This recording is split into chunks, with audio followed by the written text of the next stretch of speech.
बबुआ रे हाँ काका एगो बात कही।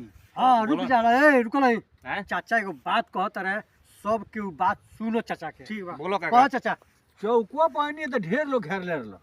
हाँ वहाँ जाता नहीं देखता नहीं हाँ तो एगो चिवटी के गोड़ में हेतना मोट का रास्ता बा। अपन साथ ही आदमी खींचत रहो और को न डोलत रखियो।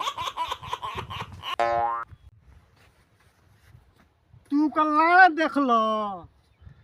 देखले तो बानी हम सुई के नोखी पर पूरा दरिया बहत रहे वही में से हम पवार के आके तारा लोगे खड़ा बा।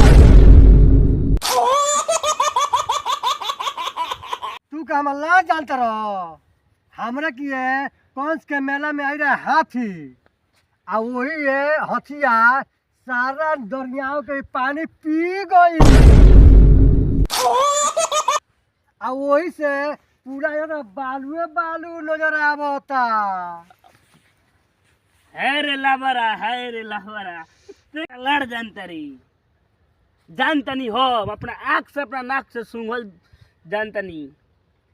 हम सट्टा में गो रहनी नु सट्टा में तो 200 लोग खाना खात रहे आ इतना खुशदार मुहकत रहे इतना खुशदार कि लोग खा के पलटी कर देलक। ये कथी महकत रहे बोकार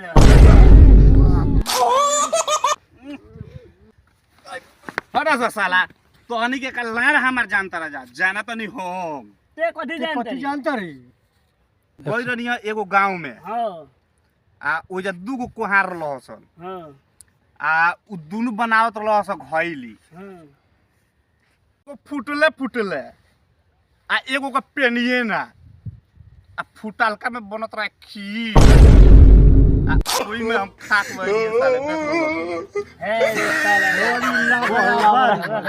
बोल लावरा से भेट बा। बोल लावरा। बापू चलो लगी चल हाँ तो कह दो लावरा